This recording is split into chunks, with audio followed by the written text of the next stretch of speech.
Hi guys. So I decided to do or create my Twitter name as CL Fantasy Hockey. I left my regular name as the personal name. That way you guys can easily find me. But I chose CL Fantasy Hockey because the fantasy hockey part is the part when people search that I want them to find. The CL we know stands for Champions League, which is the fantasy hockey league I'm a part of.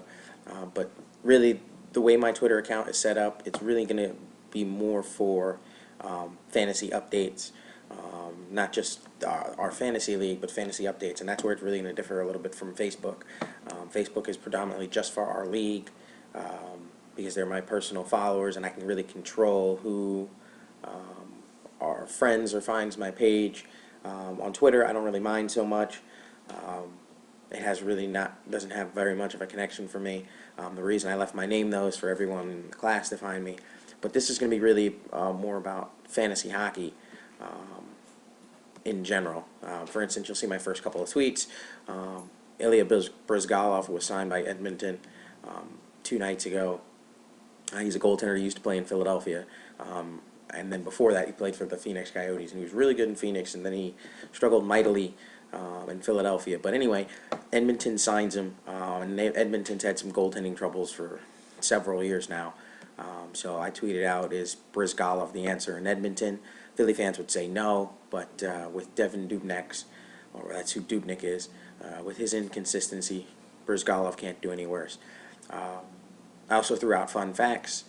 Last night, Teddy Purcell's goal against Detroit gave the Tampa Bay Lightning their first win in Detroit since 1994. I mean, that's a long time since they've won in Detroit, and they haven't really played in Detroit too often because Tampa's in the East and Detroit's in the West.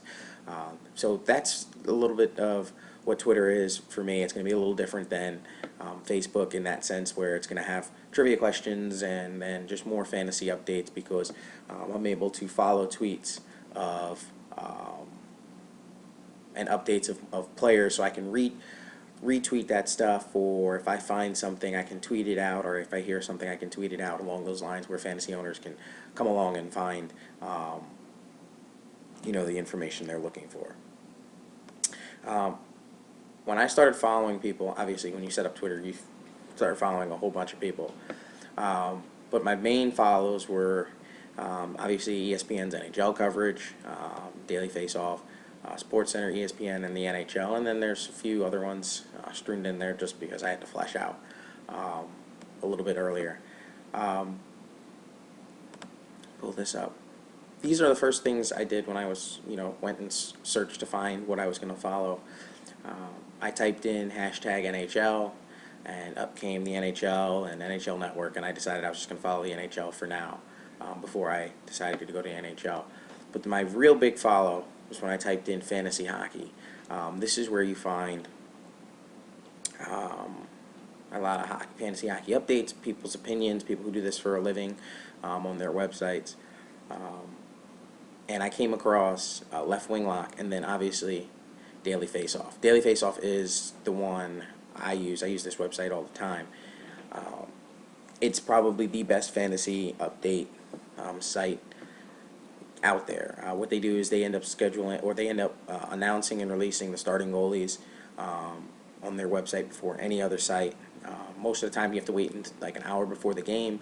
Daily Face-Off is at 10 o'clock in the morning. They'll have updates of who's starting in goal, and they're usually 100% right. Once or twice they miss the ball, or a coach makes a change late before they even know, but Daily Face-Off usually is 100% spot on.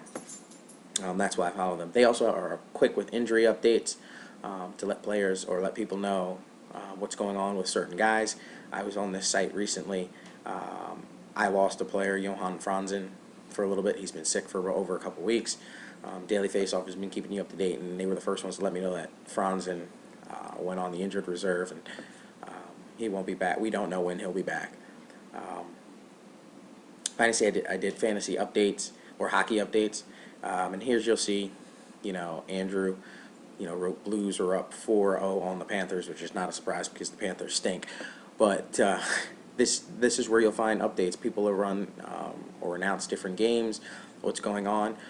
This is something I can that'll help me more so than on Twitter, more so than on Facebook, because I can just type in a hockey update and I can get scores around the league that I may not be able to watch, and I can just retweet or find out exactly what's going on. And maybe if I'm not watching that game, I can tune into that game, or find a way to watch it, to build my own opinion and maybe see what player is stepping up or doing really well. And that's how I got to ESPN's NHL coverage. They were doing a few updates. If I had scrolled down a little further on that page, you would have seen it. So that's how I came up with my updates. Here's my Facebook page. Again, most of you have been there, but this is where it's different than my Twitter. I don't have that access to type in, hashtag and then be able to pull it up like I can do on Twitter. My fantasy hockey page, you can see my website, Time to Get Above. This is where the article for Bo Bennett came up. But that's where my Twitter account will differ from my Facebook page, and how I run things and do things a little differently.